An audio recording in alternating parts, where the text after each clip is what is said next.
Hello दोस्तों, आज मैं आपको सुनाने जा रही हूँ मुंशी प्रेमचंद द्वारा लिखी कहानी ईदगाह।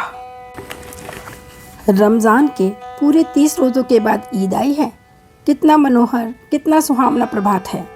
वृक्षों पर कुछ अजीब हरियाली है, खेतों में कुछ अजीब रौनक है, आसमान पर कुछ अजीब लालिमा है। आज का सूर्य देखो, कितना प्यारा, कितना शीतल है, मानो संसार को ईद की बधाइयाँ दे रहा हो।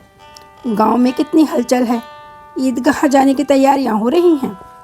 किसी के कुर्ते में बटन नहीं है, पड़ोस के घर से सुई धागा लेने दौड़ा जा रहा है। किसी के जूते कड़े हो गए हैं, उनमें तेल डालने के लिए तेली के घर भागा जाता है। जल्दी जल्दी बैलों को सानी पानी दे दें, ईदगाह से लौटते लौटते दोपहर हो जाएगी। 3 कोस का पैदल रास्ता, फिर सैकड़ों आदमियों से मिलना भेंटना। दोपहर से पहले लौटना असंभव है। लड़के सबसे ज़्यादा प्रसन्न हैं। किसी ने 1 रोज़ा रखा है, वह भी दोपहर तक का, किसी ने वह भी नहीं। लेकिन ईद जाने की खुशी उनके हिस्से की चीज़ है। रोज़े बड़े बूढ़ों के लिए होंगे, उनके लिए तो ईद है। रोज़ ईद का नाम रटते थे, आज वह आ गई। अब जल्दी पड़ी है कि लोग ईदगाह क्यों नहीं चलते। इन्हें गृहस्थी की चिंताओं से क्या प्रयोजन। सवैयों के लिए दूध और शक्कर घर में है या नहीं, इनकी बला से ये तो सेवैयाँ खाएंगे। वह क्या जाने कि अब्बा जान क्यों बदहवास चौधरी कायम अली के घर दौड़े जा रहे हैं। उन्हें क्या खबर कि चौधरी आज आंखें बदल ले तो ये सारी ईद मुहर्रम हो जाए। उनकी अपनी जेबों में तो कुबेर का धन भरा हुआ है। बार बार जेब से अपना खजाना निकाल कर गिनते हैं और खुश होकर फिर रख लेते हैं। महमूद गिनता है, 1 2 10 12, उसके पास 12 पैसे हैं। मोहसिन के पास 1 2 3 8 9 15 पैसे हैं। इन्हीं अनगिनती पैसों से अनगिनती चीज़ें लाएंगे, खिलौने, मिठाइयाँ, बिगुल, गेंद और जाने क्या क्या। और सबसे ज़्यादा प्रसन्न है हामिद। वह 4-5 साल का गरीब सूरत दुबला पतला लड़का, जिसका बाप गत वर्ष हैजे की भेंट हो गया और माँ ना जाने क्यों पीली होती होती एक दिन मर गई। किसी को पता ना चला क्या बीमारी है। कहती तो कौन सुनने वाला था। दिल पर जो कुछ बीतती थी वह दिल में ही सहती थी, और जब ना सहा गया तो संसार से विदा हो गई। अब हामिद अपनी बूढ़ी दादी अमीना की गोद में सोता है और उतना ही प्रसन्न है। उसके अब्बा जान रुपए कमाने गए हैं, बहुत सी थैलियाँ लेकर आएंगे। अम्मी जान अल्लाह मियाँ के घर से उसके लिए बड़ी अच्छी अच्छी चीज़ें लाने गई हैं, इसीलिए हामिद प्रसन्न है। आशा तो बड़ी चीज़ है, और फिर बच्चों की आशा, उनकी कल्पना तो राय का पर्वत बना देती है। हामिद के पाँव में जूते नहीं हैं, सिर पर एक पुरानी धुरानी टोपी है जिसका गोटा काला पड़ गया है, फिर भी वे प्रसन्न है। जब उसके अब्बा जान थैलियाँ और अम्मी जान नियामतें लेकर आएंगी तो वह दिल के अरमान निकाल लेगा। तब देखेगा महमूद, मोहसिन, नूरे और सम्मी कहाँ से उतने पैसे निकालेंगे। अभागिन अमीना अपनी कोठरी में बैठी रो रही है। आज ईद का दिन है और उसके घर में दाना नहीं है। आज आबिद होता तो क्या इसी तरह ईद आती और चली जाती। इस अंधकार और निराशा में वह डूबी जा रही है। किसने बुलाया था इस निगोड़ी ईद को। इस घर में उसका काम नहीं, लेकिन हामिद, उसे किसी के मरने जीने से क्या मतलब। उसके अंदर प्रकाश है, बाहर आशा। विपत्ति अपना सारा दलबल लेकर आए, हामिद की आनंद भरी चितवन उसका विध्वंस कर देगी। हामिद भीतर जाकर दादी से कहता है, तुम डरना नहीं अम्मा, मैं सबसे पहले आऊँगा, बिल्कुल ना डरना। अमीना का दिल कचोट रहा है। गांव के बच्चे अपने अपने बाप के साथ जा रहे हैं। हामिद का बाप अमीना का सिवा और कौन है। उसे कैसे अकेले मेले जाने दे। उस भीड़ भाड़ में बच्चा कहीं खो जाए तो क्या हो। नहीं, अमीना उसे यूँ न जाने देगी। नन्ही सी जान, 3 कोस चलेगा कैसे, पैर में छाले पड़ जाएंगे, जूते भी तो नहीं हैं। वह थोड़ी थोड़ी दूर पर उसे गोद ले लेगी, लेकिन यहाँ सवैयाँ कौन पकाएगा। पैसे होते तो लौटते लौटते सब सामग्री जमा करके चटपट बना लेती। यहाँ तो घंटों चीज़ें जमा करने में लगेंगे। मांगे का ही तो भरोसा ठहरा। उस दिन फहीमन के कपड़े सिले थे, 8 आने पैसे मिले थे। इस अठन्नी को ईमान की तरह बचाती चली आई थी इसी ईद के लिए, लेकिन कल ग्वालन सिर पर सवार हो गई तो क्या करती। हामिद के लिए कुछ नहीं है, 2 पैसे का दूध तो चाहिए ही। अब तो कुल 2 आने पैसे बच पड़ रहे हैं। 3 पैसे हामिद की जेब में, 5 अमीना के बटुए में। यही तो बिसात है और ईद का त्यौहार। अल्लाह ही बेड़ा पार लगाए। धोबन और नाइन और मेहतरानी और चूड़ीहारिन सभी तो आएंगी। सभी को सेवइयाँ चाहिए, और थोड़ा किसी की आँख को नहीं लगता। किस किस से मुँह चुराएगी, और मुँह क्यों चुराए? साल भर का त्यौहार है। ज़िंदगी खैरियत से रहे, उनकी तकदीर भी तो उसी के साथ है। बच्चे को खुदा सलामत रखे, दिन भी कट जाएंगे। गांव से मेला चला और बच्चों के साथ हामिद भी जा रहा था। कभी सबके सब दौड़कर आगे निकल जाते, फिर किसी पेड़ के नीचे खड़े होकर साथ वालों का इंतज़ार करते। यह लोग क्यों इतना धीरे धीरे चल रहे हैं? हामिद के पैरों में तो जैसे पर लग गए हैं, और वह कभी थक सकता है? शहर का दामन आ गया। सड़क के दोनों ओर अमीरों के बगीचे हैं। पक्की 4 दीवारियाँ बनी हुई हैं। पेड़ों में आम और लीचियाँ लगी हुई हैं। कभी कभी कोई लड़का कंकड़ी उठाकर आम पर निशाना लगाता है। माली अंदर से गाली देता हुआ निकलता है। लड़के वहाँ से एक फलक पर हैं, खूब हंस रहे हैं। माली को कैसा उल्लू बनाया। बड़ी बड़ी इमारतें आने लगीं। यह अदालत है, यह कॉलेज है, यह क्लब घर है। इतने बड़े कॉलेज में कितने लड़के पढ़ते होंगे? सब लड़के नहीं हैं जी, बड़े बड़े आदमी हैं। सच, उनकी बड़ी बड़ी मूछें हैं। इतने बड़े हो गए, अभी तक पढ़ने जाते हैं। ना जाने कब तक पढ़ेंगे और क्या करेंगे इतना पढ़कर।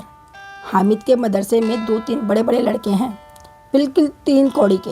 रोज़ मार खाते हैं, काम से जी चुराने वाले। उस जगह भी तो इस तरह के लोग होंगे, और क्या। क्लब घर में जादू होता है, सुना है। यहाँ मुर्दे की खोपड़ियाँ दौड़ती हैं और बड़े बड़े तमाशे होते हैं, पर किसी को अंदर नहीं जाने देते। और यहाँ शाम को साहब लोग खेलते हैं। बड़े बड़े आदमी खेलते हैं, मूछों दाढ़ी वाले, और मेमे भी खेलती हैं। सच, हमारी अम्मा को दे दो, क्या नाम है, बैट, तो उसे पकड़ ही न सके, घुमाते ही लुढ़क जाएं। महमूद ने कहा, हमारी अम्मी जान का तो हाथ कांपने लगे, अल्लाह कसम। मोहसिन बोला, चलो, मनो आटा पीस डालती हैं, जरा सा बैट पकड़ लेंगी तो हाथ कांपने लगेंगे। सैकड़ों घड़े पानी रोज़ निकालती हैं, 5 घड़े तो तेरी भैंस पी जाती है। किसी मेम को 1 घड़ा पानी निकालना पड़े तो आंखों तले अंधेरा आ जाए। महमूद, लेकिन दौड़ती तो नहीं, उछल कूद तो नहीं सकती। मोहसिन, हाँ, उछल कूद नहीं सकती, लेकिन उस दिन मेरी गाय खुल गई और चौधरी के खेत में जा पड़ी थी, तो अम्मा इतनी तेज दौड़ी कि मैं उन्हें ना पा सका। सच। आगे चले, हलवाइयों की दुकानें शुरू हो गई। आज खूब सजी हुई थी। इतनी मिठाइयाँ कौन खाता है? देखो ना, एक एक दुकान पर मनो होंगी। सुना है रात को जिन्नात आकर खरीद ले जाते हैं। अब्बा कहते थे आधी रात को एक आदमी हर दुकान पर जाता है और जितना माल बचा होता है वह तुलवा लेता है, और सचमुच के रुपए देता है, बिल्कुल ऐसे ही रुपए। हामिद को यकीन ना आया, ऐसे रुपए जिन्नात को कहाँ से मिल जाएंगे। मोहसिन ने कहा, जिन्नात को रुपए की क्या कमी, जिस खजाने में चाहें चली जाए। लोहे के दरवाजे तक उन्हें नहीं रोक सकते जनाब। आप हैं किस फेर में? हीरे जवाहरात तक उनके पास रहते हैं। जिससे खुश हो जाएं उसे टोकरों जवाहरात दे दें। अभी यहीं बैठे हैं, 5 मिनट में कलकत्ता पहुंच जाएं। हामिद ने पूछा, जिन्नात बहुत बड़े बड़े होते होंगे? मोहसिन, एक एक आसमान के बराबर होता है जी। ज़मीन पर खड़ा हो जाए तो उसका सिर आसमान से जा लगे, मगर चाहे तो एक लोटे में घुस जाए। हामिद, लोग उन्हें कैसे खुश करते होंगे? कोई मुझे वह मंत्र बता दे तो मैं जिन्न को खुश कर लूँ। मोहसिन बोला, अब तो यह तो मैं नहीं जानता, लेकिन चौधरी साहब के काबू में बहुत से जिन्नात हैं। कोई चीज़ चोरी जाए, चौधरी साहब उसका पता लगा देंगे और चोर का नाम भी बता देंगे। जुमराती का बछवा उस दिन खो गया था। 3 दिन हैरान हुए, कहीं न मिला। तब झक मारकर चौधरी के पास गए। चौधरी ने तुरंत बता दिया, मवेशी खाने में है, और वहीं मिला। जिन्नात आकर उन्हें सारे जहान की खबर दे जाता है। अब उसकी समझ में आया कि चौधरी के पास इतना धन क्यों है और क्यों उनका इतना सम्मान है। आगे चले, यह पुलिस लाइन है, यहीं सब कांस्टेबल कवायद करते हैं। रैटन फाय फो, रात को बेचारे घूम घूम कर पहरा देते हैं, नहीं चोरियां हो जाएं। मोहसिन ने प्रतिवाद किया, ये कांस्टेबल पहरा देते हैं, तभी तुम सब जानते हो। अजी हजरत यही चोरी कराते हैं। शहर के जितने चोर डाकू हैं सब इनसे मिले रहते हैं। रात को ये लोग चोरों से कहते हैं चोरी करो, और आप दूसरे मोहल्ले में जाकर जागते रहो पुकारते हैं। जब भी इन लोगों के पास इतने रुपए आते हैं। मेरे मामू एक थाने में कांस्टेबल हैं, 20 रुपया महीना पाते हैं, लेकिन 50 रुपये घर भेजते हैं। अल्लाह कसम, मैंने एक बार पूछा था कि मामू आप इतने रुपए कहाँ पाते हैं? हंसकर कहने लगे, बेटा अल्लाह देता है।